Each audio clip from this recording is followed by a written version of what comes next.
Hello friend, आज हम आपको वरुथनी एकादशी व्रत कथा सुनाने जा रहे हैं। भगवान विष्णु ने वराह अवतार क्यों लिया? इस व्रत के प्रभाव से व्यक्ति को कन्यादान के बराबर पुण्य की प्राप्ति होती है। वरुथनी शब्द का अर्थ होता है रक्षा करने वाली। जब पृथ्वी डूब रही थी तब कौन आया था उसे बचाने? जब अंधकार ने सब कुछ निगल लिया था, किसने प्रकाश बनकर जगत को उबारा? वह कोई और नहीं बल्कि भगवान श्री हरि थे। वराह अवतार के रूप में और ठीक उसी दिव्य स्मृति को जागृत करता है वरुथनी एकादशी का व्रत। यह केवल एक व्रत नहीं है बल्कि पापों से मुक्ति, आत्मा की रक्षा और परम कल्याण का मार्ग है। इस दिन भक्तजन भगवान विष्णु के वराह रूप की विशेष पूजा करते हैं, उस रूप की जिसने धरती को समुद्र की गर्त से निकालकर धर्म की नींव फिर से रखी थी। वरुथनी एकादशी का व्रत करने से मनुष्य को सभी प्रकार के पापों से मुक्ति मिलती है और जीवन में सुख समृद्धि आती है। धार्मिक ग्रंथों के अनुसार इस व्रत के प्रभाव से व्यक्ति को कन्यादान के बराबर पुण्य फल की प्राप्ति होती है। वरुथनी एकादशी व्रत की शुरुआत 23 अप्रैल को शाम 4:43 से शुरू होगी और अगले दिन 24 अप्रैल को दोपहर को इसका समापन होगा। पंचांग के अनुसार एकादशी का व्रत 24 अप्रैल को रखा जाएगा, बृहस्पतिवार का दिन रखा जाएगा। वरुथनी एकादशी शब्द का अर्थ होता है रक्षा करने वाली। ये एकादशी आध्यात्मिक कवच की तरह कार्य करती है। जैसे युद्ध में सैनिकों को कवच ढाल की जरूरत होती है, वैसे ही संसार रूपी युद्ध में आत्मा को भी रक्षा चाहिए और वह रक्षा देती है। यह पवित्र एकादशी इस दिन व्रत रखने, रात्रि जागरण करने से, प्रभु का भजन कीर्तन करने से, ब्राह्मणों को दान देने और विशेषतः वराह भगवान की पूजा करने से पापों का नाश होता है। पिछले जन्मों के दोष मिटते हैं, ग्रह बाधाएं शांत होती है और आत्मा को दिव्य तेज की प्राप्ति होती है। पुराणों में कहा गया है, जो व्यक्ति वरुथनी एकादशी का श्रद्धा से पालन करता है वह अगले जन्म में राजसी वैभव और अंत में मोक्ष को प्राप्त करता है। इस दिन वराह भगवान की पूजा क्यों होती है? क्योंकि जब अंधकार, अहंकार और अज्ञानता ने पृथ्वी को डिबो दिया था, तब वराह रूपी विष्णु जी थे जो उस संकट में अवतरित हुए। इसलिए इस दिन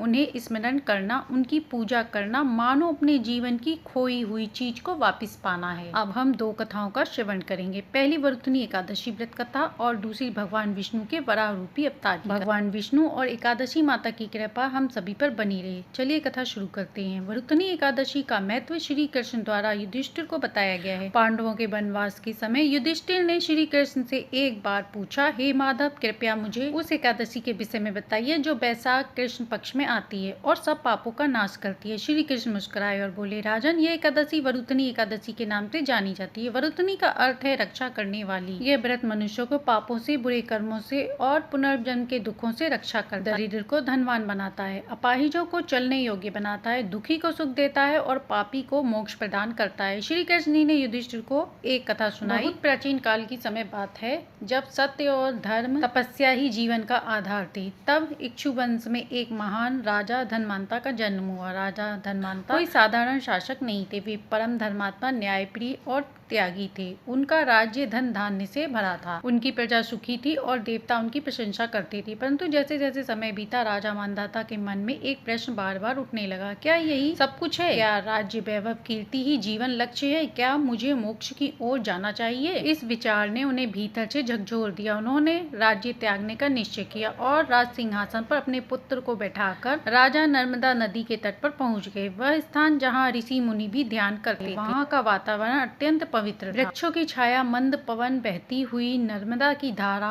और दूर कहीं मंदिरों का गूंजता शंख, सब कुछ एक तपस्वी को आमंत्रित दे रहा था। वहाँ उन्होंने एक पैर पर खड़े होकर आंखें मूंदकर भगवान विष्णु का ध्यान प्रारंभ किया। वर्षों बीत गए, धूप, वर्षा, सर्दी, गर्मी सब सहते हुए वे अड़ंगी तपस्या में लीन रहे। उनकी इस भक्ति से इंद्र लोग भी चकित हो उठे। इंद्र को भय हुआ कि कहीं राजा मानधाता स्वर्ग को न जीत ले, जैसा हमेशा होता है। इंद्र ने उनकी तपस्या भंग करने के लिए राष्ट्रीय शक्तियां भेजी। एक दिन एक भयंकर भालू, भूखा और क्रूर वहां आ गया। भालू ने राजा मानधाता के शरीर पर झपट्टा मारा और उसका पैर दबोच लिया और चबाना शुरू कर दिया। परंतु न राजा विचलित हुए, न उन्होंने प्रतिकार किया। उनकी आंखें बंद थी। वह मन ही मन अपने प्रभु को याद करने लगे। उनकी वाणी से केवल ओम नमो भगवते वासुदेवाय निकलता रहा। भालू उनके मांस को खाता रहा, रक्त बहता रहा, पर राजा का ध्यान नहीं टूटा। यह देखकर स्वर्ग लोग भी कांप उठा। देवता हत्ते की, यह कौन है? यह भक्त जो इतना सहन कर रहा है, फिर भी प्रभु का नाम से हट नहीं रहा। तभी साक्षात भगवान विष्णु वराह रूप में प्रकट हुए। शरीर विशाल, मुख में दांतेदार रूप, पर नेत्रों में करुणा। उन्होंने आते ही भालू का वध कर दिया और राजा के शरीर को अपने कमल के स्पर्श से पुनः पूर्ण कर दिया। भगवान वराह बोले, हे धर्मात्मा मानधाता, तुमने जो एक निष्ठ भक्ति की, जो पीड़ा सहकर भी मेरा नाम नहीं छोड़ा, उससे मैं प्रसन्न हूँ। आज तुम्हारा शरीर नहीं, आत्मा अमर हो गई। राजा ने आंसू भरी आंखों से भगवान को धन्यवाद किया, प्रणाम किया और पूछा, प्रभु क्या यह मेरी तपस्या का फल था या कुछ और? भगवान मुस्कुराए और बोले, हे राजन, तुम्हारी आत्मा पूर्व जन्म में भी पुण्यशाली थी और तुमने पूर्व जन्म में भी वरुथनी एकादशी का व्रत श्रद्धा से किया और उसी व्रत का यह फल है कि आज मैं संकट में तुम्हें स्वयं बचाने आया हूँ। ये एकादशी स्वयं एक दिव्य कवच है जो भक्त की रक्षा करता है। जो इसे करता है उसका कोई बाल भी बांका नहीं कर सकता। भगवान विष्णु ने आगे एकादशी की महिमा बताया। जो वरुथनी एकादशी का व्रत करता है वह अनेक जन्मों के पापों से मुक्त हो जाता है, उसे राज प्राप्त है, शरीर स्वस्थ, चित्त प्रसन्न और आत्मा तेज होती है। राजा मानधाता ने भगवान की स्तुति की और उस स्थल को अपनी तपोभूमि बना लिया। वहाँ वर्षों बाद भी प्रभु के चरणों में विलीन हो गए। वह शक्ति अब भी जीवित है। आज भी नर्मदा के तट पर कई स्थानों पर यह कथा लोक में जीवित है। संत कहते हैं, जिसने एकादशी को सच्चे मन से किया हो उसे कोई आपदा छू नहीं सकती, न पाप, न रोग, न दुर्भाग्य। उसकी रक्षा स्वयं वराह रूपी विष्णु जी करते हैं। वरुथनी एकादशी केवल एक व्रत नहीं, यह एक संरक्षक शक्ति है। जब भक्त जीवन की कठिनाइयों में एक पैर पर खड़ा होकर श्री प्रभु का नाम लेता है, तब प्रभु वराह रूप में आकर उसकी रक्षा करें। यह एकादशी हमें सिखाती है भक्ति में स्थिरता, तप में धैर्य और प्रभु में अखंड विश्वासी मोक्ष की राह देता है। अब हम सुनेंगे भगवान वराह की विशेष पौराणिक कथा। भगवान विष्णु का वराह अवतार जब पृथ्वी की पुकार पर प्रकट हुआ, दिव्य रूप जब जब पृथ्वी पर अधर्म बढ़ता रहा, तब तब भगवान विष्णु किसी न किसी रूप में प्रकट होकर धर्म की रक्षा करते हैं। त्रेता युग में भी पहले सतयुग के प्रारंभ में ऐसा ही एक अटूट और चमत्कारी प्रभाव हुआ था, जिसे हम जानते हैं वराह अवतार के नाम से। बहुत समय पहले की बात है, ब्रह्मा जी की तपस्या से एक असुर उत्पन्न हुआ। उसका नाम हिरण्याक्ष था। वह बल, तेज और घमंड से भरा था। उसने लंबी तपस्या कर अमर तत्व के समान वर प्राप्त किया। फिर उसने तीनों लोक में आतंक फैलाना शुरू कर दिया। उसने देवताओं को पराजित किया, ऋषियों की यज्ञ विधि में विघ्न डाला और यहाँ तक कि उसने पृथ्वी माता भूमि देवी को अपने बल से उठाकर समुद्र के गर्भ में छिपा दिया। पाताल लोक के नीचे गहरे अंधकार में सभी देवता भयभीत हो गए। सभी लोग ब्रह्मा जी के पास गए और विनती की कि पृथ्वी गायब हो गई है, प्रभु जीवों का पालन कैसे होगा, कृपया भगवान विष्णु से सहायता मांगिए। ब्रह्मा जी ने ध्यान लगाया, तभी उनके नासिका छिद्र से एक बूंद गिरी। वह बूंद देखते ही देखते एक सूअर के बच्चे के रूप में लेने लगी। देखते ही देखते वह शिशु बड़ा होता गया, विशाल होता गया, पर्वत जैसा रूप धारण कर लिया और उसी क्षण ब्रह्मा जी का जो बोध हुआ, यह कोई साधारण रूप नहीं था, वह स्वयं भगवान विष्णु का वराह अवतार था। भगवान ने वराह रूप इसलिए धारण किया क्योंकि समुद्र के गर्भ में प्रवेश करने का कार्य सहज रूप से कोई नहीं कर सकता। वराह अर्थात जंगली सूअर ऐसा प्राणी है जो जमीन खोद सकता है, गहराई में जा सकता है। उसका शरीर पर्वत के समान, आंखें अग्नि के समान, नथुने वायु की तरह चलती थी और उनकी गर्जना से दिशाएं कांप उठी। देवताओं ने जय घोष किया, जय वराह, जय श्री हरि, जय पृथ्वी। भगवान वराह तेजी से समुद्र में उतरे, जैसे कोई वज्र पर्वत चीर कर नीचे जा रहा हो। उन्होंने समुद्र की गहराई में पृथ्वी माता को देखा, डर से सिमटी हुई, कांपती हुई। भगवान ने उन्हें अपनी दांतों कंधों पर उठाया, जैसे कोई माँ अपने शिशु, और कहा, डरो मत पुत्री, मैं तुम्हें तुम्हारे स्थान पर पुनः स्थापित करूंगा। परंतु उसी समय हिरण्यकश्यप प्रकट हुआ। वह क्रोध से जलता हुआ गरजा, कौन है यह पशु वेशधारी? समुद्र मेरी संपत्ति है, पृथ्वी मेरी है। भगवान मुस्कुराए। उन्होंने पहले पृथ्वी को एक उचित स्थान पर रखा और फिर युद्ध आरंभ हुआ। वह युद्ध हजारों वर्षों तक चला। हिरण्याक्ष के अस्त्र शस्त्र, मायावी शक्तियां, आकाश और पाताल से आक्रमण, कुछ भी भगवान वराह के आगे टिक नहीं पाए। अंत में भगवान ने अपने खुर और दांतों से हिरण्याक्ष को धरती पर पटक दिया और अपने सुदर्शन चक्र से उसका वध कर दिया। भगवान वराह ने फिर से पृथ्वी को अपने शुद्ध दांतों पर रखकर बाहर लाए। उन्होंने उसे ब्रह्मांड के बीच स्थिर किया, चारों दिशाओं के समान रूप में रखकर धराधार किया। पृथ्वी माता ने तब हाथ जोड़कर भगवान से कहा, हे प्रभु, आपने मुझे अंधकार से निकालकर फिर के जीवन दान दिया। आप मेरे आदिपति हैं, आप ही मेरे रक्षक, मेरे पालक, मेरे धर्म हैं। भगवान वराह अंतर्ध्यान हो गए, लेकिन उनकी यह लीला चिरकाल तक स्मरणीय हो गई। वराह अवतार का आध्यात्मिक अर्थ पृथ्वी, यह हमारी आत्मा है जो अधर्म, पाप और अज्ञानता समुद्र में डूबी रहती है। हिरण्याक्ष, यह हमारा अहंकार, लोभ और विकार है जो आत्मा को नीचे खींचता है। वराह स्वयं श्री हरि हैं जो हमें उठाकर ज्ञान, भक्ति और धर्म के मार्ग पर लाते हैं। वरुथनी एकादशी और वराह अवतार का संबंध। वरुथनी एकादशी के दिन जब भक्त व्रत करते हैं तो वे उसी भगवान की पूजा करते हैं जिन्होंने धरती की रक्षा की, जो अंधकार की से प्रकाश की ओर ले जाने वाले हैं। इस दिन वराह भगवान की पूजा से आत्मा को मजबूती मिलती है, अंदर का तमस मिटता है और अधर्म से लड़ने की शक्ति प्राप्त होती है। एकादशी व्रत की तैयारी 10वीं तिथि की रात से ही प्रारंभ हो जाती है। इस दिन सात्विक भोजन करें और शाम के बाद भोजन न करें। एकादशी व्रत में रात्रि भोजन वर्जित है। मानसिक रूप से संकल्प लें, मैं भगवान विष्णु की कृपा के लिए वरुथनी एकादशी का व्रत करूंगी। इस बार यह व्रत 24 अप्रैल को रखा जाएगा। प्रातः काल को विधि पूर्वक ब्रह्म मुहूर्त में उठें, स्नान करें, स्वच्छ वस्त्र धारण करें, घर के पूजा स्थान को गंगा जल से शुद्ध करें, व्रत का संकल्प करें, ओम नमो भगवते वासुदेवाय मंत्र का जाप करें और संकल्प लें कि मैं एकादशी का व्रत श्रद्धा पूर्वक कर रही हूँ। व्रत नियम: दिन भर निर्जला उपवास रखें, यदि संभव ना हो तो फलाहार रखें, मन, वाणी और आचरण शुद्ध रखें, क्रोध, असत्य, हिंसा, झूठ और विवाद से दूर रहें। दिन भर भगवान विष्णु या वराह अवतार का स्मरण करें, भजन कीर्तन करें, रात्रि को जागरण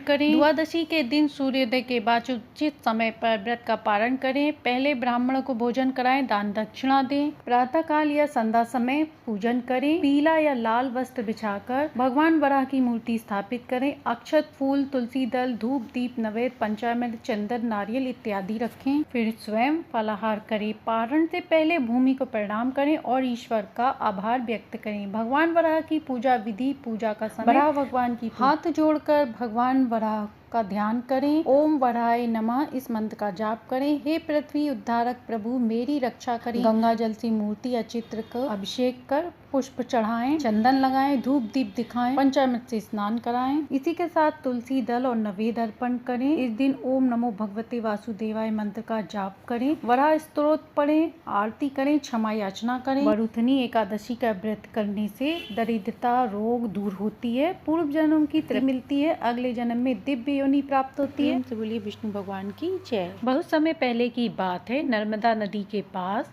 2 ब्राह्मण दंपति रहते थे। हर वैशाख मास में स्नान जप तप पूजा किया करते थे। उनका नियम था कि ब्रह्म मुहूर्त में स्नान करने नर्मदा नदी पर जाते थे। स्नान के बाद वे लोग बड़, पीपल और आंकड़े के पेड़ को सींचा करते थे। कुछ ही दिनों में वैशाख का महीना आने वाला था। तब एक दिन ब्राह्मण ने अपनी पत्नी से कहा, भाग्यवान, कुछ दिनों से मेरी तबीयत ठीक नहीं लग रही है और कल से वैशाख का महीना लगने वाला है और मुझे ऐसा लगता है कि हमारा स्नान करने का नियम टूट जाएगा क्योंकि मेरी तबीयत बहुत खराब लग रही है। तब ब्राह्मण की पत्नी ने कहा, आप इतना परेशान क्यों होते हैं? भगवान की कृपा से हमारे 2 बेटे और 2 बहुएं हैं। आप उनमें से किसी से भी कह दीजिए कि नर्मदा नदी से 1 लोटा जल लाकर आपको दे दे। तब ब्राह्मण ने कहा कि इस बार मेरा मन है कि हम दोनों जोड़े से स्नान करें। ब्राह्मण की पत्नी ने कहा, आपने तो मेरे मन की बात ही कह दी। आप चिंता न करें, हम दोनों जोड़े से स्नान करें। तब ब्राह्मण ने अपने दोनों बेटे और दोनों बहुओं को बुलवाया। ब्राह्मण ने अपने मन की बात दोनों बेटे और दोनों बहुओं से कही। तब ब्राह्मण का लड़का बोला, पिताजी, आप तो जानते हैं कि मैं शहर में नौकरी करने जाता हूँ, वहाँ जाने में मुझे देर हो जाती है। सुबह 5 बजे ही मुझे घर से निकलना पड़ता है। मैं आपका ये नियम नहीं निभा पाऊंगा। बड़ी बहू बोली, पिताजी, मुझे भी सुबह जल्दी उठ के पति के लिए खाना बनाना पड़ता है, इसलिए मैं भी ये नियम नहीं उठा पाऊंगी और आपका तो पूरे 1 महीने का नियम है, इसे मैं कैसे कर पाऊंगी? तब ब्राह्मण के छोटे बेटे और छोटी बहू ने कहा, पिताजी, कोई बात नहीं है, बड़े भैया भाभी के पास समय नहीं है, हम दोनों पति पत्नी नर्मदा नदी का जल आपके लिए ले आया करेंगे। ऐसा कह के दोनों अपने कमरे में चले जाते हैं। इसके बाद छोटा बेटा अपनी पत्नी से कहता है, मेरे मन में एक विचार आया है कि हम माँ पिताजी के लिए जल लेने तो जाएंगे ही, क्यों ना हम दोनों भी जोड़े से वहीं पे स्नान करके आया करें। उसकी पत्नी ने कहा, हाँ क्यों नहीं। दूसरे दिन ब्राह्मण के छोटा बेटा और छोटी बहू दोनों ने नदी में स्नान किया और जल लेकर घर आ गए। घर आकर उन्होंने वह जल अपने माता पिता को दे दिया। फिर ब्राह्मण ने उस जल में से थोड़ा सा जल निकालकर अलग रख दिया। बाकी के जल से दोनों पति पत्नी ने स्नान किया। जो जल रखा था उस लोटे के जल से सूर्य देव को अर्घ दिया और बड़ पीपल आंकड़े के पेड़ को सींचा। बड़ पीपल आंकड़े के पेड़ की पूजा करी और 5 परिक्रमा लगाई। बहू भी स्नान पूजन करने के बाद घर का सारा काम करती और सास ससुर के लिए भोजन बनाती, उनके कपड़े धोती, इसके बाद उन्हें भोजन देती। होती है। धीरे धीरे पूरा बैसाख का महीना बीतने लगा और जब बैसाख की पूर्णिमा आने वाली थी तो बुजुर्ग दंपत्ति ने अपने बेटे बहू से कहा कि तुम दोनों ने भी हमारे साथ बैसाख स्नान किया है, इसका संपूर्ण फल पाने के लिए हमें जोड़ा से ब्राह्मण ब्राह्मणी जिमाना चाहिए। ब्राह्मणी ने अपनी बहू से कहा, बहू तुम बढ़िया बढ़िया भोजन तैयार करना और गाँव से 2 जोड़ी ब्राह्मण को बुला लाना। ब्राह्मण के बेटे ने कहा, ठीक है पिताजी, आपने जैसा कहा है वैसा ही होगा। फिर सुबह छोटी बहू जल्दी उठी, स्नान किया और अपने माता पिता के लिए जल लेके आई। उन्हें भी स्नान कराया। घर का सारा काम करने के बाद उसने अच्छा सा स्वादिष्ट भोजन बनाया। जब वे ब्राह्मण और ब्राह्मणी को बुलाने गई तो रास्ते में उसे 2 ब्राह्मण और ब्राह्मणी आते हुए दिखाई दिए।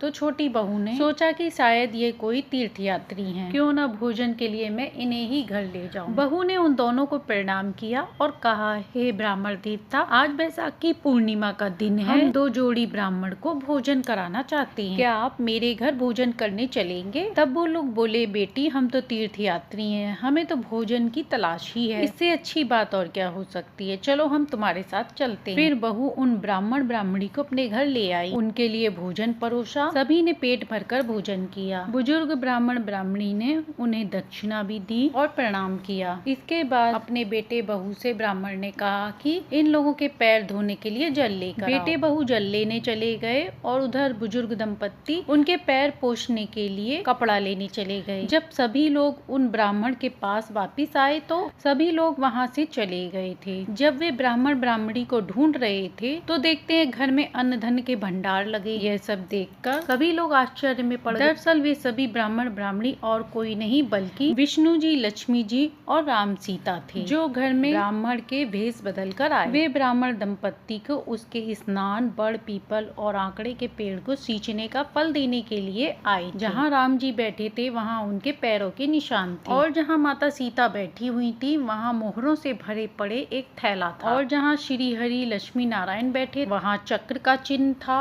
और जहाँ लक्ष्मी माता बैठी हुई थी वहाँ सोने, चांदी, हीरे मोती के ढेर लगे। यह बात तुरंत ही पूरे गांव भर में फैल गई कि ब्राह्मण के घर में सोने चांदी का ढेर भरा पड़ा है। सभी लोग ब्राह्मण दंपत्ति के यहाँ दौड़े दौड़े आए और भगवान के चिन्ह देखकर बहुत प्रसन्न हुए। जब यह बात उनके बड़े बेटे बहू को पता चला तो उन्हें बड़ा दुख हुआ कि काश हम भी माता पिता के लिए नर्मदा नदी से जल लाए होते, तो भगवान के दर्शन हमें भी होते। दोनों ने कहा, अब अगली साल हम भी बैसाख स्नान जोड़े से करेंगे। ब्राह्मण दंपत्ति ने सभी को बताया कि हमने जोड़े से बैसाख स्नान किया, बड़ पीपल आंकड़े के पेड़ को सींचा, उसी का हमें ये सब फल मिला है। आप लोग भी ऐसा ही करें, साथ ही बैसाख स्नान की सभी कहानियां का श्रवण करें, जिससे आपके घर में भी सुख सौभाग्य में वृद्धि होगी। तो प्रेम से बोलिए पीपल देवता की जय हो। अब सुनते हैं तुलसी दल और पीपल वृक्ष की महिमा की कहानी। एक बार की बात है, एक ब्राह्मण ने धर्मराज जी से पूछा कि हे धर्मराज जी, बैसाख मास की पूजा का विधान किस प्रकार करें? तब यमराज जी ने कहा,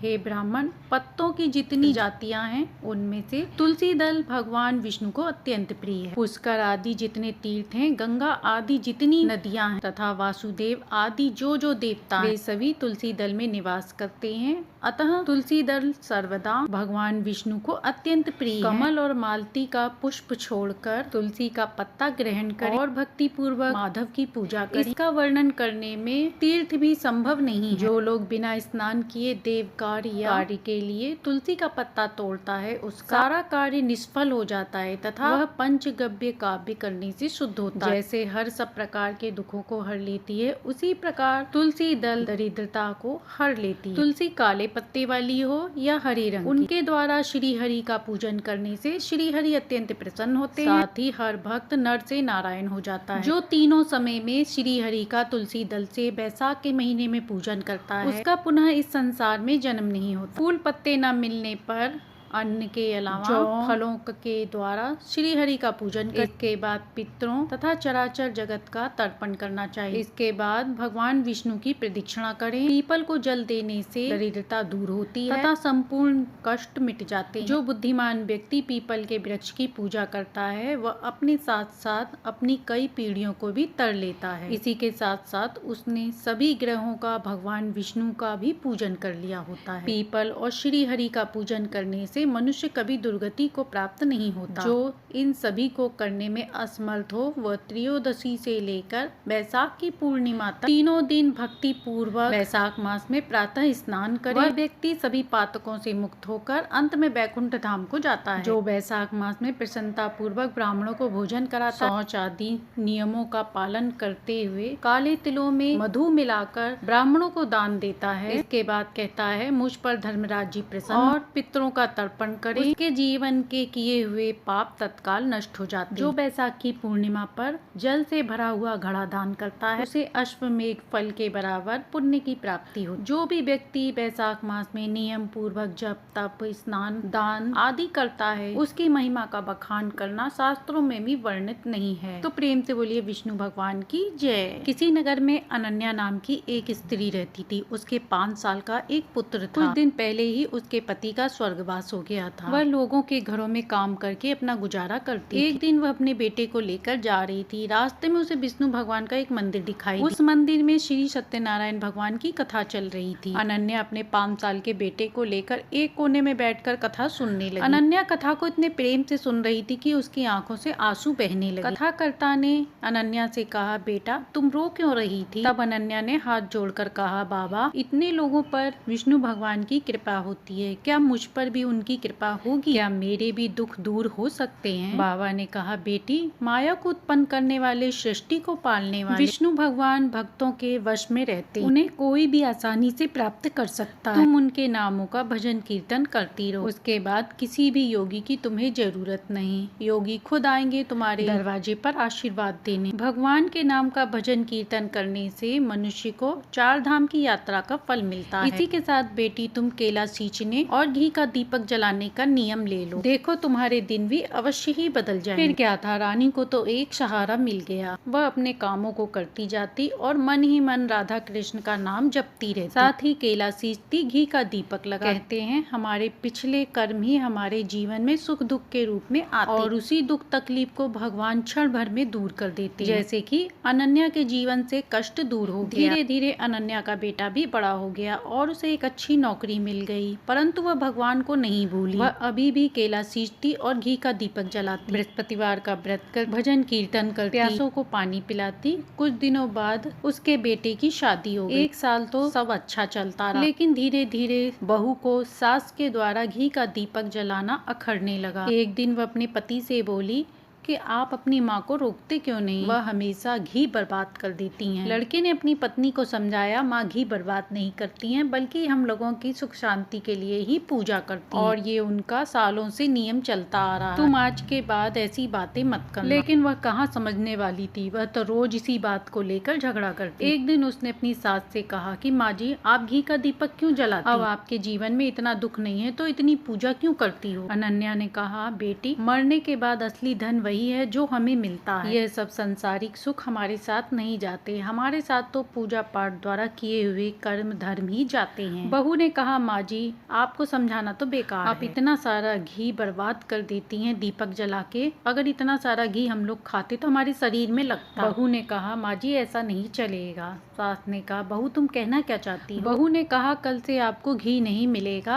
आप तेल के दीपक जलाया करो। ऐसा कहकर बड़बड़ाते हुए वो अपने कमरे में चली गई। अब अनन्या तेल का दीपक जलाने लगी, परंतु कुछ दिनों बाद बहू को तेल भी अखड़ने लगा। अब उसने तेल भी देना बंद कर दिया। सास बगीचे में जा केले के वृक्ष के नीचे रो रही थी। वहाँ से एक सेठ जी गुजर रहे थे। वहाँ पर एक बूढ़ी औरत को रोता देख सेठ ने पूछा, माँ जी आप क्यों रो रही हैं? बुढ़िया माई ने अपनी बहू की सारी कहानी उन्हें बताई। तब सेठ ने कहा, माँ जी मैं अभी अभी चौराहे पे घी देकर आ रहा हूँ और अभी भी मेरे डिब्बे में थोड़ा सा घी लगा है, आप निकाल कर घी का दीपक जला लीजिए। बुढ़िया माई ने विष्णु भगवान को धन्यवाद किया और उस सेठ के डिब्बे में से घी निकालकर दीपक जला लिया। सेठ जब घर आया तो डिब्बा रखकर एक कोने में बैठ गए। सेठ की पत्नी ने अपने पति को पानी पिलाया और डब्बा अंदर ले जाने लगी तो देखा उसमें कि डिब्बा घी से भरा हुआ है। सेठानी ने अपने पति से कहा, आप घी बेचने गए थे तो बेचा क्यों नहीं? अब सेठ ने कहा, मैं तो सारा घी बेच कर आ रहा हूँ। उसकी पत्नी ने डिब्बा दिखाते हुए कहा। सेठ ने डिब्बे में घी देखा तो उसे बड़ा आश्चर्य। सेठ ने सारी बात अपनी पत्नी को बताई। सेठानी ने कहा वह माँ जी कोई देवी स्वरूप है, उन्हें अपने घर लेकर आइए, क्या पता उनके आशीर्वाद से हमें पुत्र सुख मिल जाए। फिर क्या था, वे दोनों उस माँ जी को खोजने निकल गए। खोजते खोजते शाम हो गई, तब जाके माँ जी उन्हें एक मंदिर में मिली जो भगवान के भजन में लीन थी। सेठ ने माँ जी को आवाज लगाई, माँ जी माँ जी, और दोनों पति पत्नी उनके पैरों में गिर पड़े। सेठ बोला, माँ जी आप देवी स्वरूप हो, आप अपनी सेवा का मौका हमें भी दीजिए। अनन्या भगवान की मर्जी जानकर वह उसके घर चली गई। अनन्या के जाते ही सेठानी पेट से हो गई। सेठ सेठानी अब माँ जी की बहुत सेवा करने लगे, उनकी कथा कहानी सुनते। इधर अनन्या के बेटे की नौकरी छूट गई और उसकी पत्नी को भी कई बीमारियां। वह लोग बहुत पछताने लगे, उन्हें अपनी गलती का एहसास हुआ। अब उन्हें भगवान की शक्तियों का पता चल गया था। वह अपनी माँ को ढूंढने लगे। कुछ दिनों बाद उन्हें पता चला कि सेठ जी के घर कोई बुढ़िया माई रहती है। वह भागते भागते अपनी माँ के चरणों में गिर पड़ा। बहू बेटे दोनों अनन्या से माफी मांगने लगे। सेठ सेठानी ने कहा, हम माँ जी को कहीं जाने नहीं देंगे। अनन्या ने कहा, बेटों मेरी बात सुनो, मैं कोई देवी नहीं हूँ, तुम्हें लगता है मेरी वजह से तुम्हें सुख मिला है, यह बात सही नहीं है, यह सब विष्णु भगवान की कृपा से हुआ है। जहाँ भी भगवान के नाम का नित्य नियम निभाया जाता है, भगवान की कथा कहानियाँ सुनी जाती हैं, वहाँ अपने आप ही लक्ष्मी जी कीर्ति आके निवास करती हैं। इतना कहते ही बुढ़िया माई की मृत्यु हो गई और उन्हें वैकुंठ का वास मिला। अब वह भगवान के चरणों में रहकर नित्य नियम करने लगी। इधर सेठ सेठानी भी बुढ़िया माई की तरह पूजा पाठ नित्य नियम करने, जिसके फलस्वरूप उन्हें एक पुत्र की प्राप्ति हुई। और उधर बुढ़िया माई की तरह ही बुढ़िया माई का बेटा भी बहू भी नित्य नियम निभाने लगी। भगवान की कृपा से फिर से उसके लड़के की नौकरी लग गई और उसकी पत्नी भी स्वस्थ हो गई। कुछ दिनों बाद उसकी पत्नी के एक सुंदर पुत्री हुई, जिसका नाम उन्होंने रुक्मणी रखी। विष्णु भगवान जैसे आपने अनन्या की सुनी, ऐसे ही अपनी कहानी कहती सुनते हुकारा भरती सबके घर में सुख शांति समृद्धि। तो ये थी बृहस्पतिवार के दिन सुनी जाने वाली कहानी, जिसे सुनने से विष्णु भगवान की विशेष कृपा प्राप्त होती है। कहानी अच्छी लगी हो तो लाइक एंड सब्सक्राइब करें।